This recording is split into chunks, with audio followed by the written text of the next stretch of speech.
Welcome back to Divergent States. You know, we've been talking a lot about how psychedelics are shaping culture, medicine, and even politics. But today we're pulling in a voice that's been documenting this whole movement for years, long before the mainstream attention even caught on. And with me, as always, Bryan. How you doing, man? Hey, what's up, man? Glad to be back. Yeah. You've been busy doing your thing, man. It's pretty awesome. Yeah, that's right. I don't know if anybody knows why I've been gone, but I'm in a play right now and just other acting projects. It's a little side thing that I do that's I feel is separate from this podcast, but just been busy with that, and appreciate you holding it down and Valerie stepping in, and you guys got to talk to some really cool people. Right. We just had Reggie on this last episode. I think. I mean, he was really cool, and he seemed down to do it again. So again, like that's I think maybe that's what we'll have in season two is maybe you'll be able to come up and step up and be with me for a lot of the more of these interviews. Oh, 100%, dude. And there's some Yeah. cool things in the pipeline coming down. So Right. Yeah, we've got some good ideas, but if you guys want to see more of that, be sure to go to patreon.com/divergent states. Sign up there, help support the movement. And, that's what we got, or what we can do. But yeah, but today we've got Joe Moore, started Psychedelics Today. He's a co-founder and CEO. Started the company in 2015 with his business partner Kyle Bueller. He's been at the forefront of developing platforms for psychedelic media and education for like 10 years now. He's got 20 years of psychedelic study, tech, multinational project support. He specializes in transpersonal breath work, and he's a frequent speaker about psychedelic medicine, drug policy, environmentalism, and he's host of his own podcast, Psychedelics Today. that's right. He's going to be joining us on the subreddit this month. Going to be doing an Ask Me Anything, and so I thought we'd sit down and have a talk with him. Be coming out the same date to the subreddit as we do the AMA. So yeah, I think we're going to sit back, probably listen to a little more Sandbags. You guys check them out on Spotify and SoundCloud, Bandcamp. I think, I don't know. Yeah. And we'll sit back, listen to that, take a listen to Joe, and hear the conversation, and we'll be back.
Listening to a Sandbags original.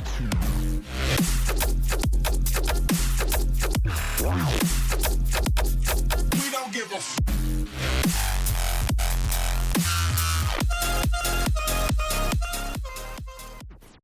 Hey, welcome back. I'm Elite. I'm here with Joe Moore from Psychedelics Today. How you doing, Joe? Wonderful. Yourself? I'm doing great. I'm excited for the conversation. Glad to have you here. So everybody, kind of almost everyone that ends up in the psychedelic space kind of has a turning point, whether it's the trip or, something that changes and kind of puts them in the space. And I kind of want to start there. What was that for you? Oh God. From a work perspective or a topic perspective? Or just what got you into the psychedelic industry? What kind of pointed you in that direction?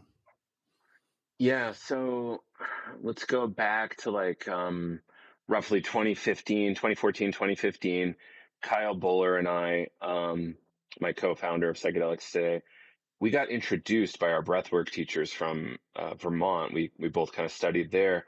and we didn't know each other, but we both spent a lot of time at that place and had like a lot of lineage there. And our kind of like mutual background with them, plus our mutual interest in psychedelics and the outdoor space, we started chatting and we're like, okay, you're going to go to grad school. Great. Like I'm kind of busy doing mountain stuff and, working in software, so I'm not going to do that. And, he tried to talk me into going to grad school. I tried to talk him to getting out of grad school. And we said, let's meet in the middle and do a podcast together and kind of preserve our teacher's legacy. There's a lot of really interesting stuff that comes out of Dream Shadow, sort of where our teachers are. And there's this other issue where the psychedelic scene seemed to be far more of a monoculture than it is today in 2016. And we found that to be a little problematic because the really interesting, weird, psychonauty stuff wasn't being discussed. The spiritual stuff wasn't being discussed. It was like, cool, here's this really dry research from Hopkins yet again, or like, it's kind of like, helpful, but like boring data from maps at the time. So we're like, let's get new, weirder voices in that we're not seeing platformed at conferences. So it was those two things.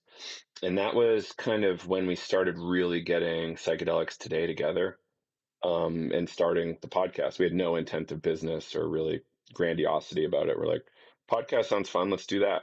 And, I had a background in event production and in the psychedelic ecosystem in Boulder, Denver, and Boston before that. So I, had been around. I just, this is the first time I got like really serious and regimented and like, let's do a thing and make it something. Nice. So it wasn't like just like a life path you had mapped out, just kind of pulled you in sideways, what you'd say. Yeah. Yeah. The gravity well just kind of got its hold. Yeah. Yeah, that can have. So that was it. Vision, frustration, necessity. What would you kind of classify? That push to start psychedelics today. Um, on one hand, it was like the ability to actually chat with more people in the ecosystem that I was excited to meet and interact with, insert our, philosophical quirks and agenda here and there, um, and things like that. I guess I wouldn't call it like despair. I'll call it like, um, I know this thing can be a lot greater and I want to help it get there, if I can. Yeah, that's. I mean, that's almost the same as what I've been kind of doing here with the podcast. Even is we, the word, we can get the message out there. It's Yeah, you just gotta kind of do it. Take the step to do the infrastructure, I guess. exactly. Yeah, that's awesome. So the psychedelic past gets told like a fairy tale a lot of times with like Timothy Leary, The Summer of Love, and Woodstock, but the truth is usually pretty messy. So if we were to like strip the gloss of it and talk about how it really went down and what we could learn for it, what do you think the first wave back in the 60s and 70s just got completely wrong? Oh God. Um, oh, there's so much to that question. I love it. You're tripping me up because I'm also like a psychedelic history buff. So Right. like, what did they get wrong? Um, uh, so first and foremost, they did a pretty good job given the, hand they were dealt. But let's not necessarily get high every day and try to stay high all the time. That was a pretty fundamental error that could be really destabilizing. And of course we want to go there because it's really interesting and neat and novel. But what are we actually doing and what are we actually building? Leary's message of like turn on, tune on, what is it? Turn on, tune in, drop out was more, I think is still quite poignant today, where the thing we're dropping out of is this kind of suicidal surveillance capitalist system that's not necessarily here to help us or make us happier mammals or happier transcendental beings. It's to extract as much um, out of us as it can. And it's not to build up the earth and make many amazing, happy generations, and I think that's something that got really right. But it's like, okay, so how do we actually take these insights? Terrence McKenna calls them medium-sized ideas, and then like put them into play. How do we actually implement those medium-sized ideas that we can actually grapple with as an individual or small team and implement really great things to move this kind of project of oh gosh, I don't know what this project is. I have all sorts of framings for it. Making a more complete beast, making you know, happier, healthier communities and tribes and whatever, I say snarky shit like, let's try to make humanity last like 20 more generations. It's a low bar, but I'll throw Right. that out there sometimes. But it's not looking like we're going to hit that. So, like, how do we actually say, hey, like, we can hit that and we can go far beyond that?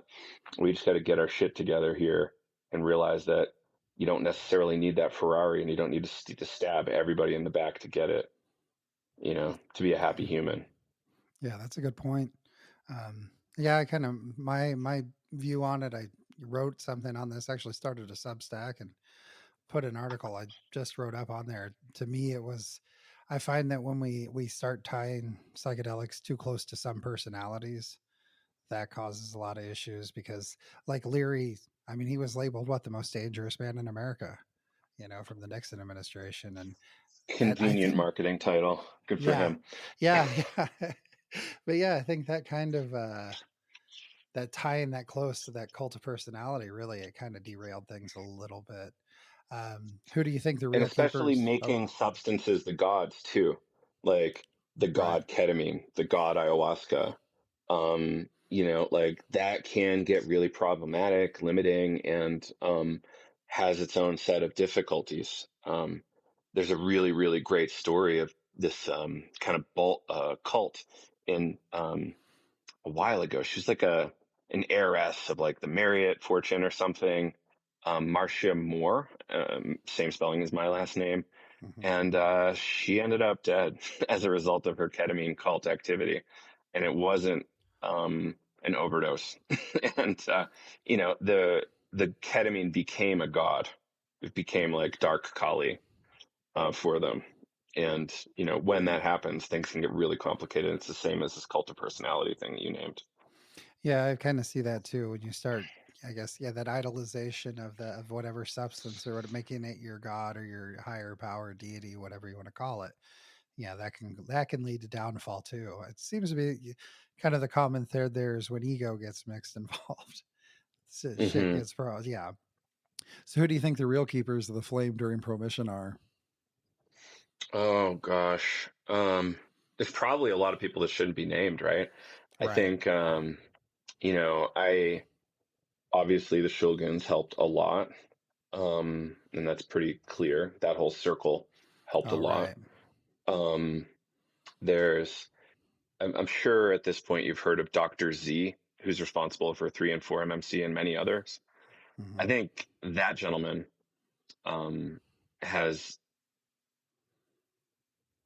I think he's not as charming as Sasha, so he Hmm. might not become as famous. But I think his contribution to this whole scene is immeasurable, and we're not going to really know the full impact for a few decades, I believe. And he's still active, and you know, um, real genius, real genius. I'm still a gigantic fan of Grof's work, um, especially around kind of the synthesis of Freud, Jung, and the European traditions and everything else that's happened there. Um, I think, is there others? Well, you just had an opportunity to chat with one of them, Leonard, recently, Oh, and yeah. extraordinary character. He's a great guy. Just he's so deep and thoughtful with all of his stories. It just I was just mesmerized half the time. So yeah, He's good at that. yeah. So do you see any of the mistakes from the era of the 60s and 70s or any way we're repeating them now? We'll be right back. Welcome to Divergent States, the unofficial Our Psychonaut podcast, where we go beyond the surface of psychedelic culture, bringing you raw, unfiltered conversations with thinkers, artists, and the pioneers shaping this movement. Every episode cuts past the hype and taps into what's real, from underground voices to global names. It's all about psychedelics, consciousness, and the future we're building together. You can listen for free on Spotify, Apple Podcasts, YouTube, or wherever you get your podcasts. And if you want to step deeper into the movement, join our Patreon at patreon.com/Divergent States. That's where you'll find exclusive content and keep the culture independent and underground. Follow for free or join us on Patreon and be part of the Divergent States. Yeah, for sure. I'll kind of like name again. Like it's not really happening with acid so much anymore, but it's kind of happening with ketamine. It's like, the overuse with ketamine is pretty substantial. Did you see the South Park the other day about ketamine? Yeah, we mentioned that up where they're microdosing in the K-hole the whole time. Just I mean, yeah. you don't get it. I'm in tech. Right. Yeah, well, that's come up a couple times, but we said that it really I think it's whatever the popular flavor is, because a long time, they did I think it was the 90s or early 2000s. They talked about the MDMA with holes in the brains and stuff. And Right. Which I hope is totally fraudulent. And yeah, it was methamphetamine. yeah. And like with the contrast on the imaging, you can actually make the images say whatever you want. Carl Hart did a good treatment on that in his books. How like when somebody shows you brain images, get really skeptical right away. Right. So you're like, I don't know. And dig deeper. So MDMA, like I personally overused it like crazy, but it also helped my chronic pain condition that I had unknowingly. I was doing that. And it's probably mushrooms plus MDMA. It was like way too regular. And I was probably more exciting a person when I was deep in that. But also like, I learned a lot and healed a lot too. So I'm happy to be kind of on the other side of that. And I think, Zach Leary told me once, 4 times a year with MDMA, everybody, like try your best not to go over that because it's not great for you. Yeah, I could see that. I went over. I get out there sometimes too. If I get too deep into it too often, I find myself like going down rabbit trails that normally I wouldn't even entertain. So yeah, it's good to keep you on your feet a little bit sometimes. And yeah. So fast forward to today, Wall Street, big pharma, retreat centers, underground circles, everybody's trying to claim psychedelics. So depending on who you ask, it's either the dawn of the new era or the death of everything that made the culture what it is now. So who's steering the ship right now? Is it corporations, clinics, or the underground? Should we be worried? Oh, yeah,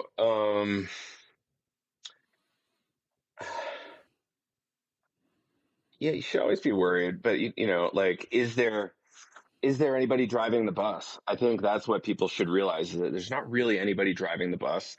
Like there's people trying to drive the bus, but they don't know how to drive. I think some smart business people are going to have some success. I think as they have success, there's going to be proportional success in the underground scenes. Hamilton Morris a couple years ago at what was the San Francisco conference called, Discovery Sessions. He was on stage and saying, like, effectively saying, like, boo-hoo, so what if billionaires are going to fund your psychedelic research that you've wanted funded forever? Like, you get to know more about psychedelics. And I tend to agree because, for the longest time, no federal funding. We're starting to see some drips of federal and state funding for this stuff, but it was all philanthropy, which isn't really great science either. It's, really unbiased science comes from government funding and universities kind of like being really ruthless with each other about that stuff. So like, we're going to keep seeing new drugs. Leonard famously, had a conversation with me on my show ages ago. This kind of, it's cheaper now than ever to do chemistry. It's cheaper than ever to distribute. with AI, we're going to find all sorts of new molecules and routes to create them that are probably cheaper too. So we're going to see this like brave new world of drug use where there's so many substances out there that we're going to have to deal with in the underground. And not to mention the things that we like becoming hopefully more available and more pure, and hopefully less, ODs from it. We'll that'll prove itself in time. Right. But yeah, is it clinics? Is it biotech? Is it wealthy people? It's kind of a yes and right now, in my opinion, because even the people who are billionaire players are still accessing the underground in very similar ways that we are. Yeah, that's very true. Yeah, you hear about like at Burning Man, that's a lot of VC goes on out there under, Hmm. that you would never even know about. But yeah, can mainstream medicalization honor that weird mystical side, or do you think it's going to get like stripped down to sterile ketamine clinics? Um, like both and. So what's happening right now, in my opinion, is that we're going to see that, and that's going to be first. But what we're going to see is that once we have this stuff out there, by including other things and including different ways of kind of pitching it and administering it, we're going to see better performance for longer periods of time. And right now, we're also kind of seeing the fall of materialism as the dominant frame, and I think as a result of that, we're hopefully going to be more inclusive, kind of like more integral, and more honoring of people's experiences, as opposed to psychology says this, your experience says this. What do you believe more? And you're the world's foremost expert in you and your experience. So what if the lab coat clinician told you this? Like, maybe you should believe yourself. So there's like a lot of evolution happening in real time in psychiatry and therapy, in the psychedelic fields, including in the clinical aspects of it. Um, so here's like one thing I like to bring up around the ketamine thing is even with super boring, by our standards, super poorly designed clinics, um, they're still getting great clinical results that are often far superior in performance to the standards of care. So we're seeing like crazy good results, even though it's done in a way that we think is crappy. And Yeah. it's only up from there is kind of like how I like to be optimistic about it. Yeah, I would talk to Ann Wagner. She did the MDMA study up in Canada, and she kind of brought that up that they're, I think it wasn't ideal for their first run with stuff. I think it was like 10 couples or something, but by their second, now that they're doing this another one, it's greatly expanded. So hopefully that will tell us more as well. Having that diversity in the sample size is really going to help. Um, And the other factor is now governments, including Canada and European governments, are funding this research. So we're actually seeing not just American research and a little bit of European, we're seeing it expanded globally, including Australia. And with that, and with the universities kind of competing for better data, better findings, like your journal article sucked and here's my study proving it, and like all that kind of stuff is helpful for the progress here. It might not feel awesome to us, but it's what we need. Yeah, well, I see actually that's probably one of the biggest things that surprises me when I look at like metrics from the podcast is how many, European and Australian and just listeners from all over the world who are interested in the psychedelic science. And it's really heartening to see that and just, to know we're kind of in the middle of that right now. As a Hmm. media, yeah, as a media outlet, do you ever feel pressure to play nice, or do you see it more as your role to call bullshit when you see it? So glad you asked. I play nice more than I probably should. Um, I will sometimes have people on and be buddy buddy with them, but like try to get stuff on record that maybe they are not psyched about saying on record. Um, and I'm not playing the bad guy, but it's not like I'm playing purely the nice guy. I remember years ago I had JR from MindMed on the show. That's the company that's kind of trying to um, pharmaceuticalize candy flipping and LSD, and they're getting pretty good performance. But I was like, hey man, like, how do I know that you're not, once you're through the FDA, that your company is not going to participate in and fund prohibition activities that harm me. And I was like really, really, really trying to get him on record saying that. And, you know, effectively, he said there's no way. My recollection of it, it's still out there if people want to go listen. My recollection is it's pretty much like there's no way that he can make a promise to me that feels real and that he'll stick to. You know what I mean? Yeah. Like, he's exited from MindMed, so it's not even his game anymore. But, you know, public markets do public market things. And like public companies are effectively AIs that don't necessarily have to reflect human values. Like Yeah. not throwing your friends and neighbors into jail for using drugs nonviolently. Right. So let's talk a little bit about what you're building. I won't cut this part. Let me mark that. I love Riverside sometimes. Let's talk about what you're building right now. Psychedelics Today isn't really a podcast anymore. It's education, it's training, and it's become kind of an institution in its own right. That's not easy in a culture that distrusts institutions. So who's signing up for Vital and what are they hungry for? Yeah, Vital's been fun. It's our 12-month training program. So we'll get everybody from family doctors, anesthesiologists, psychiatrists, yoga teachers, therapists, people who have just been in the underground for ages will sign up. And it's we designed it to be a very inclusive thing because what we were seeing when we started was that psychedelic training was only for people with licenses, and people without licenses should never do drugs or help people be safe with drugs. So we said that's not right. Like, let's make this far safer and better for everybody, because the less bad stories we see in the newspaper, the better for all of us in terms of legal progress and safer access and safer use. So it's our 12-month training program that really is the culmination of Kyle and I's work for decades and decades, you know, collectively. So we try to make it a preparation and integration program. Of course, we discuss facilitation quite a bit.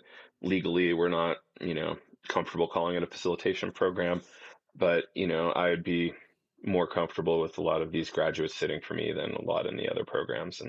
But that's, you know, bias, of course.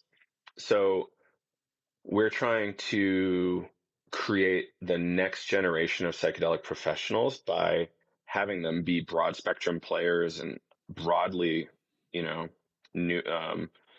broadly read in the space. So not just I know about psychology and I know how to sit for people. It's like, well, like, what do you know about harm reduction? What do you know about like advising people on the right retreat? What do you know about you know, boundaries and transference and countertransference and drug combinations, and you know, there's so much there, and we actually work people through their own transformative process at the same time as they're getting the education. So they're a radically different person on the other side just by having engaged in so much inner work and group process. And in a lot of ways, we've kind of expanded the holotropic breathwork methodology and the community understanding that we gained from Dream Shadow into this larger psychedelic training. So that's kind of what we do at Vital. We're in the middle of teaching our 5th cohort of that right now.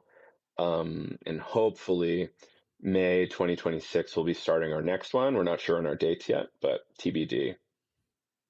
Nice. Is there how do you avoid watering down psychedelic education for the mainstream? In Vital, Yeah. We really pride ourselves on not giving our students answers in a clean way, where like everything is kind of dynamic and in flux. There's no simple answers around these things. It's like, you know, we can face the science squarely, but we can also face the limitations of science generally and a lot of the research. Like we can say, okay, like science as such is not going to necessarily tell us how to deal with skillfully big mystical experiences that people have in sessions. Like they have a survey that says, oh, yeah, you gotta, you know, 29 out of 35. That's a good mystical experience or whatever. Like that doesn't tell you anything about the mystical experience. It really doesn't capture the essence of the thing.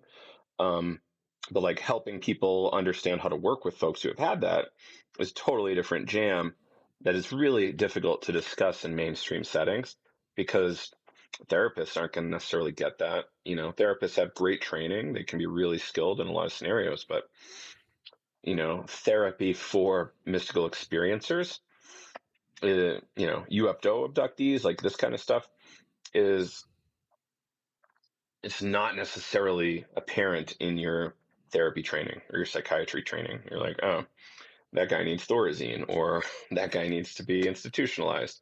Right. Versus like, how do we show up with compassion and kindness and validate their experience and let them slowly over time make it part of their lived experience, integrate it, in other words. And so we bring in a lot of the weird, anomalous Fortean psychonauty things and say, like, there is not a right way to do these things.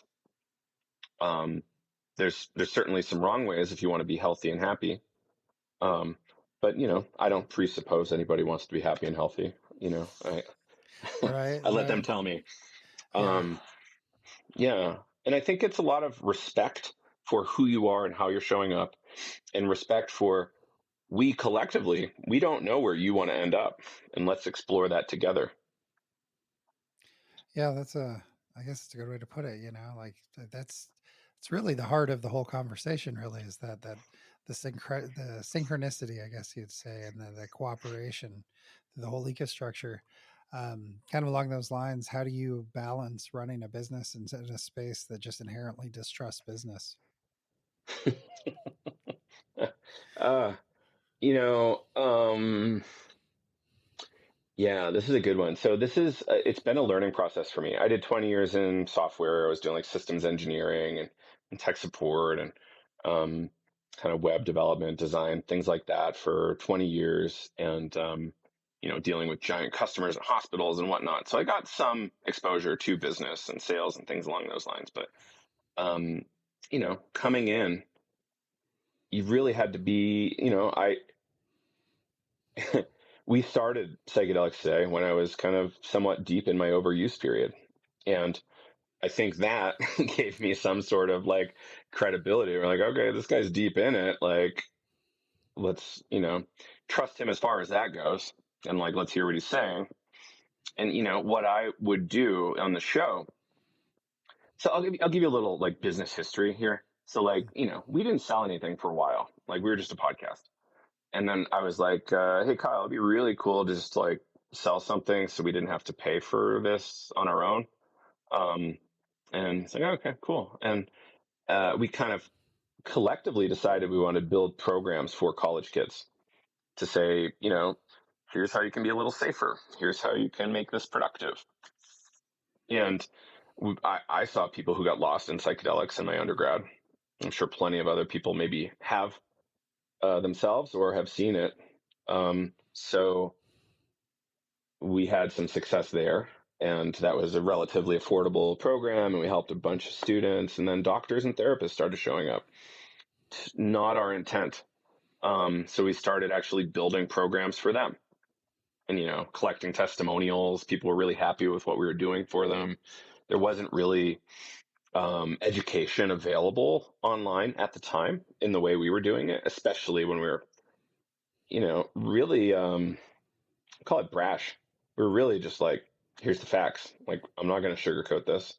Like, sure, you might get really hurt. Sure, you might actually have a miracle of a healing. You might have a miracle of a good time. Like, I don't know how to tell you what is or is not going to happen, but these drugs are safer than those drugs. And like, here's what you can and shouldn't mix, and here's how long your breaks maybe should be. I was a major lurker and contributor on sites like DMT Nexus and Shroomery and Grow Report and a lot of other older sites like that. And, I learned a lot, and I was contributing what I learned from my teachers at Dream Shadow, my own personal readings and undergrad in philosophy and the forums. And, it was my own kind of synthesis along with Kyle. So we were authentically there and in it. And I think that helped. If you're just a suit that comes over from Canadian mining, like how do you actually convince people that you're a reasonable player? Some people choose to hire giant PR machines to make them into a personality in the psychedelic space, which I've seen a few times. Yeah. Or you just fucking jump in and it's your world. And I got laid off from my job in software in 2020 and decided to just go full in. I was like, all right, here's my severance money. I'm 100% committed. And if software doesn't want to hire me back because I ruined my name in psychedelics, it was worth it. It was something I was passionate enough about to risk any kind of normal life on.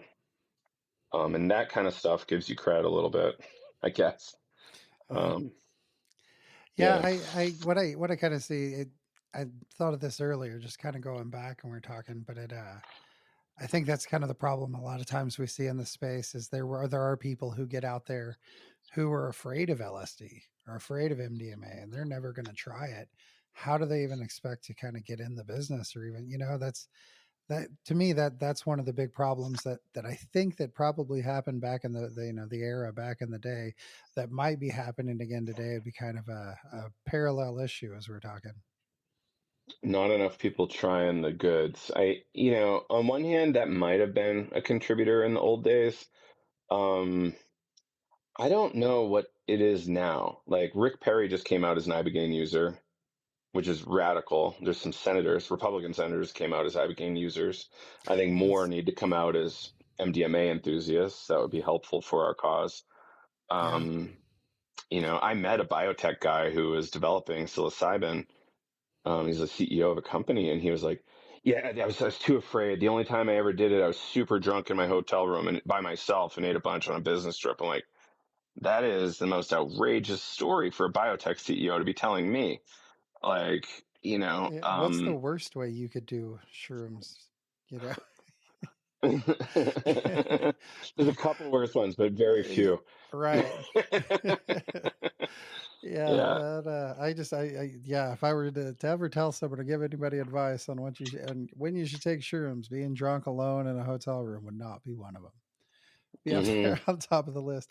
Yeah, but I think that that kind of could contribute to it. I don't know if it, it's a full issue, but yeah, when you see the suits get into it that are even afraid of psychedelics, yeah, things get a little weird, But yeah, you were talking about Republican senators even coming out. Yeah, we had Kirsten Sinema on the show a couple months ago, and yeah, just hearing people like that, just openly, advocating for psychedelics is just it kind of blows me away.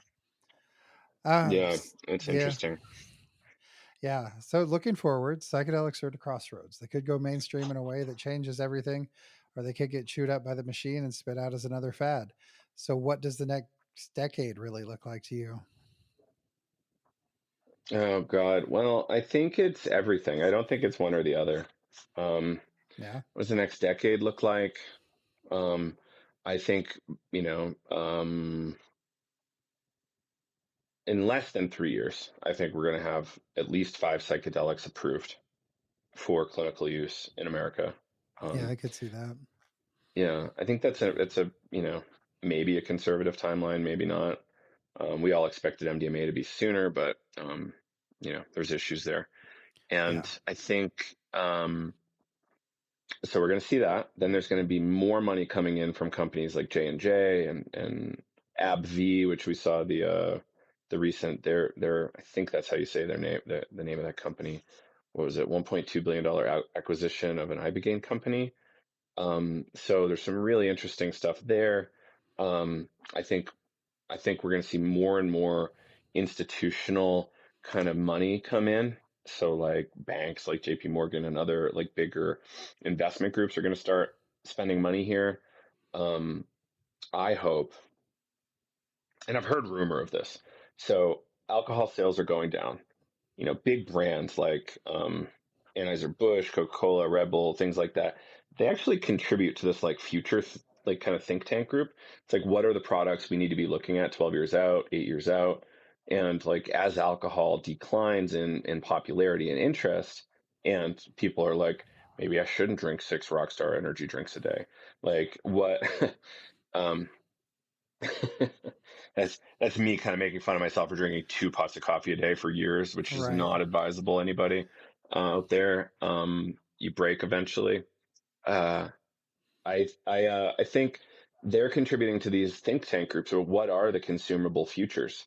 And clearly we're seeing an interest in kind of THC consumable beverages and like other kinds of highs. Like the market in Colorado and California for psychedelics right now is bananas. It's insane. And I think, the underground is going to really inform what above ground companies are going to want to be developing. So clearly, Kana is nice, but it doesn't really like move the needle in the same way like alcohol does, which is perhaps why we're seeing Amanita products like kind of move, because like it moves that GABA in a way that you actually kind of feel it at the right doses. Some people say Kana can really get you high. I haven't had it yet, but I've been with people and they really feel the high. But I think like we're going to learn a lot about like what molecules can we safely, hopefully, productize. But we're going to see some bullshit like, oh, okay, like remember Olestra, where like everybody's dying.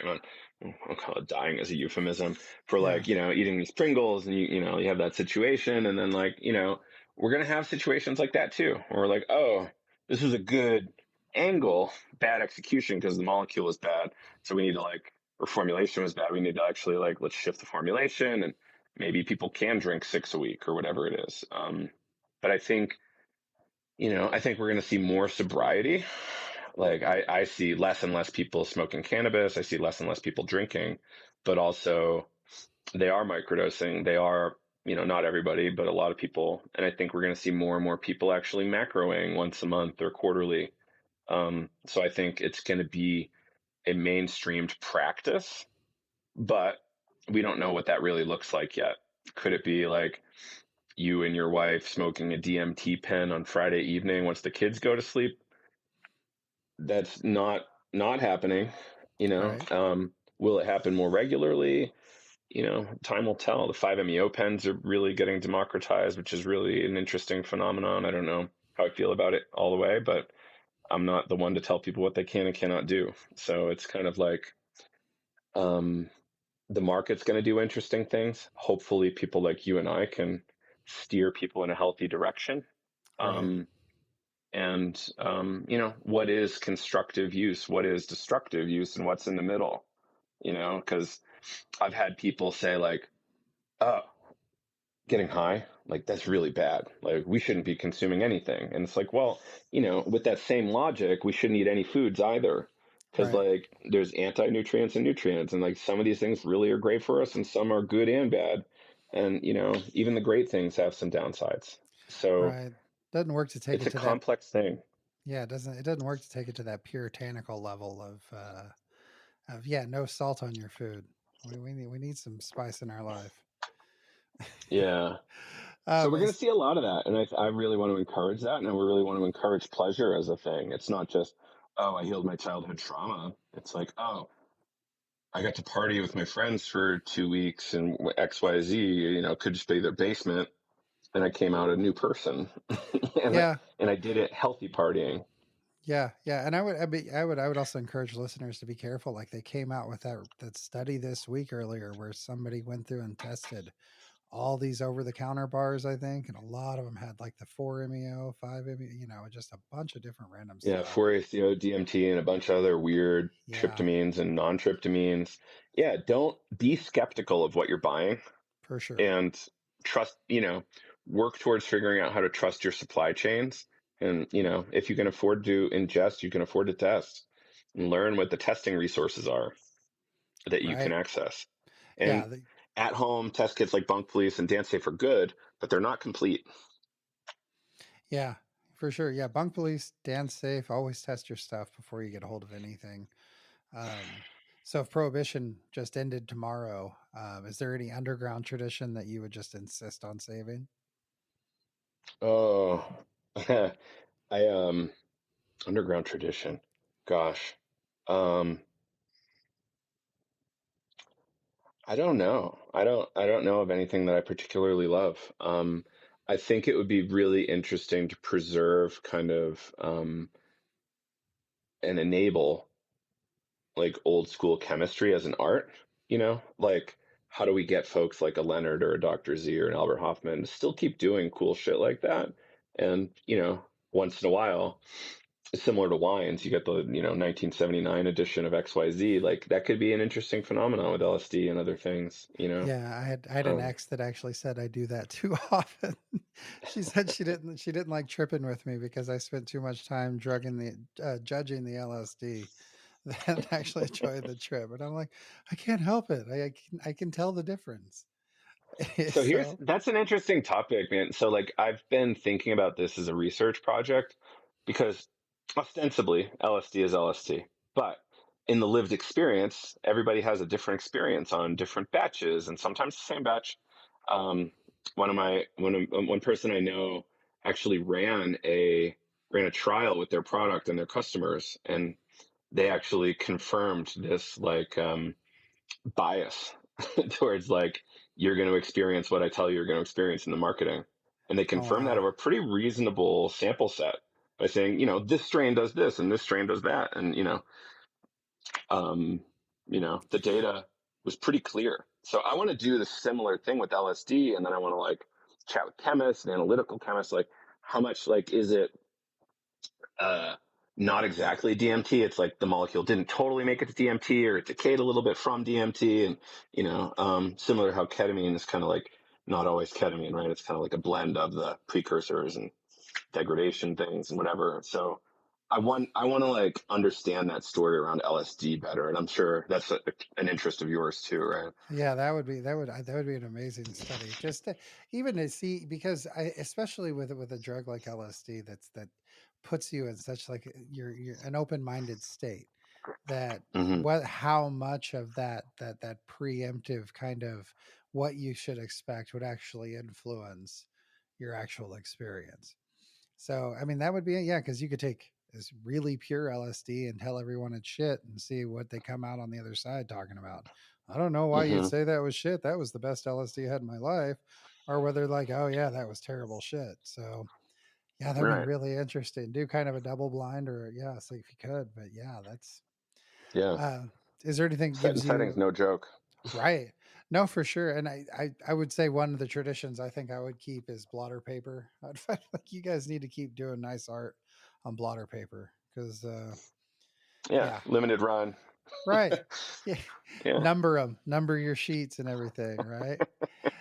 Uh, limited Did you? edition I runs. branded myself. I don't know if I ever got a chance to tell you this, but I branded myself for years as saying like I'm not done with my job until we're buying LSD without a prescription at Walmart. And you know, equate LSD might be a little weird, but like I'll probably still buy some. Right, Um, right. yeah. The equate versus the Tylenol brand, right? You got the Yeah, and everybody's Bayer, like, "Oh, you want the Whole Foods version? Great, like give right, Bezos your money." But right, LSD is LSD. It's kind of right. like my argument at the end of the day. But I like this kind of concept that I've not got Leonard to like speak explicitly about it, but there's this idea that the chemist's energy is imprinting on the LSD as they're making it. And that's kind of like in the alchemical traditions, like you need a really pure heart and soul and mind, and you've done a lot of purification, rectification of you to make sure you're making the philosopher's stone in the right way. And I think a lot of chemists, LSD cooks, feel similarly, but I don't know about all of them. I heard a quote. I can't remember where I heard it from, but they said, you're in a room and you're with a substance in which 1 millionth of a hit will or 1 millionth of a gram will give you a noticeable reaction. If you really don't think your energy around you is affecting that at all, I don't know what to tell you. You know, Hmm. so I was like, I could kind of see why they would, it would be interesting to, to find out if there is anything to that. It might have been the Sunshine Makers, I think, the Amazon documentary, but That was a really good yeah, it was. flick. Yeah, that was yeah, it's surreal sometimes. Like just yeah, when I'll hang out and be talking to Leonard and just or I'll get a text from him and then I'll be like, oh, it's Leonard Pickard. messaging me. Let me answer his question real quick. Yeah. Yeah, it's surreal sometimes. I think that's the biggest thing. You talked about when you started. You had all the, you have the people come up, but they knew you were in it, and I think that's the biggest thing for me too. Is like I've been talking about these figures and talking to people for years, and then suddenly I'm, in front of them and face to face and talking to them. It blows my mind, but it's an amazing kind of trip. Absolutely. Put it likely. So, Joe, I respect, big respect for bringing it today. For anybody listening, check out Psychedelics Today, podcasts, courses, training, all of it. Links are going to be in the notes. For the Patreon crew, well, we'll probably skip the Patreon because we got about 8 minutes. So, well, we could probably pull a couple. Yeah, let's do it. All right. If Patreon crew don't go anywhere, we've got a bonus round coming up where Joe and I ditch a lot of the formal questions and we'll dig into the weird shit, trip stories, cosmic jokes, and the kind of things you only share when it's off the record. So if you want that, go to patreon.com/Divergent States. Thanks for listening, and we'll see you on the next state.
Listening to a Synth Baz original.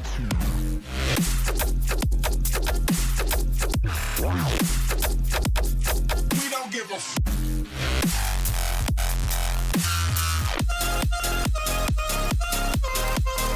You're now listening.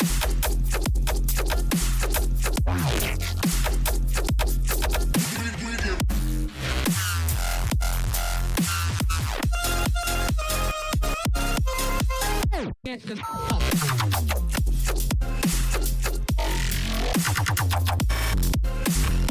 Now get up.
listening to now get the fuck up.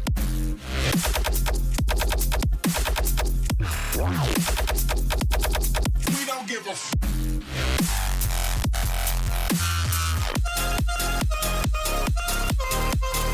You're now listening.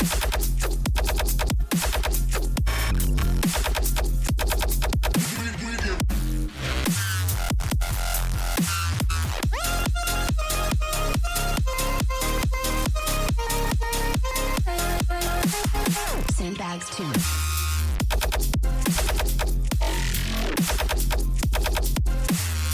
Now get up. We don't go.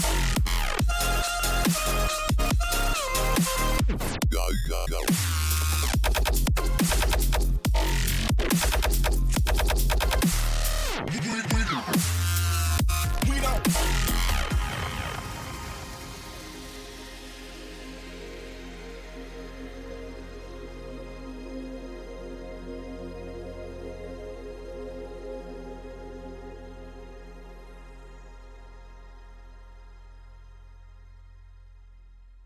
All right. So yeah, that was Joe Moore with Psychedelics Today. Pretty heavy conversation, a lot of ground covered. But yeah, just kind of unpack a few of the threads that we talked about a little bit. What stood out to me most was Joe doesn't just report on shiny headlines. He's documenting the whole messy story, kind of like we are here, from the underground voices to clinical trials and everything. You know, it's that archive matters. Oh, 100%, dude. Right. It's interesting. You know, we talk about all these altered states all the time, especially around chemicals. But yeah, I mean, as we said in the intro, you know, working with breathwork and Yeah. like it's crazy. Like, yeah, they've got the Wim Hof method. There's a couple other methods I've heard that actually can induce semi-altered states. Right. No, I've got a friend of mine that he got into breath work after going through a rough patch in his life. A lot of things changed very suddenly for him. Like big life changes. Like he was very religious and kind of dropped that, like divorce, all kinds of crazy stuff, and just took a different life path. And that's how we ended up meeting. But like in combination with psychedelics, he also talks about, this breath work stuff, and he's been trying to get me into it. I've been thinking about going to check it out. And after listening to Joe, I think. Yeah. I mean, it sounds like a lot of fun even just to try it because, it's just breath work. It's oxygen. Right. Yeah. And it's fucking crazy. Right. That's all it takes. Right. Just a good, nice, hyper oxygenation of your blood. And okay, hold on. Which brings me to, have you seen these cans of oxygen? Yes. You can buy? Have you tried that? No, I haven't. I feel like if you went pretty hard on a whole can of it, you could probably get fucked up.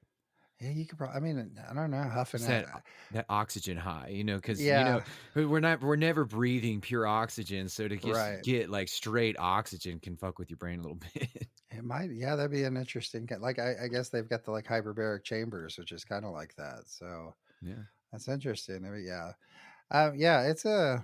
It's a cool thing that, then it's so cool that we get to like document all these different people and the different methods to the different chemicals to whatever. And that's what it's really about. And it was also good to hear him talk about, venture capital and grassroots culture. And, it's really good to have somebody who's been in the industry. I've been running Psychonaut for about 20 years, but Joe's been doing the podcast for about 10 years. Right. So he's been actually doing the documentation out in the whole media realm. So it's good to sit down to talk to an old pro. Yeah, a seasoned professional, someone who's been where we're trying to go already. Right. And for him to take time and sit down and chat with us, I mean, it's an honor. Yeah, it was great. We had some good news. Somebody reached out, an ex-CNN producer. You guys might have heard of him. He runs a podcast called Microdosing Over 50. Cesar Marin. He was a CNN producer for 25 years. He reached out, said he'd love to, have us check. He wants to help us, maybe help get some stuff going for season 2. He also has a clothing line out there. So yeah, having him out there, helping along, it's been really cool to see how everything's coming together and how the podcast is growing. It's amazing. Again, you guys want to come support it and support us grow, become one of our founding members over on Patreon, patreon.com/Divergent States. It's less than a cup of coffee a month. So Or it could be yeah, more than a cup of coffee if you want to right. Why do don't you, that. go That's ahead an and option. join the heroic dosers or the thumbprint tier. Yeah. Yeah, you guys join the thumbprint tier. I'll write you down as a producer on the show. So hit us up. Hell yeah. But yeah, so you guys, thanks for joining us today. We're gonna, um, you know, we'll still be here. We got season 2 in the works. We're, moving as much as we can. But yeah, come join the movement. We've got the Discord server open for everyone. Um, I've got the subreddit out there. I've started a subreddit just for the podcast, so Psychonaut itself doesn't get just just bombarded with nothing but the podcast stuff. So Mhm. yeah, just come join over there, and join on Patreon, follow on YouTube, Instagram, wherever you're listening, and we'll talk to you next time. Catch you later.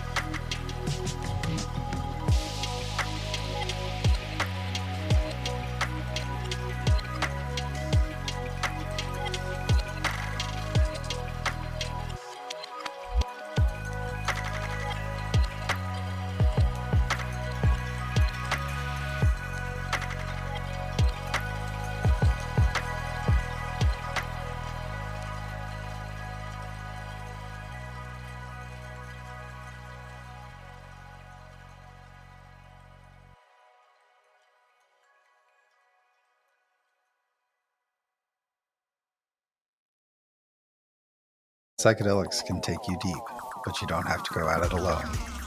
Fireside Project is your trusted companion on the psychedelic path.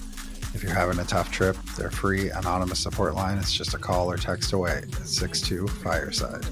Planning the journey? Fireside certified coaches offer personalized video sessions to help you prepare and integrate, starting with a free 20-minute consult.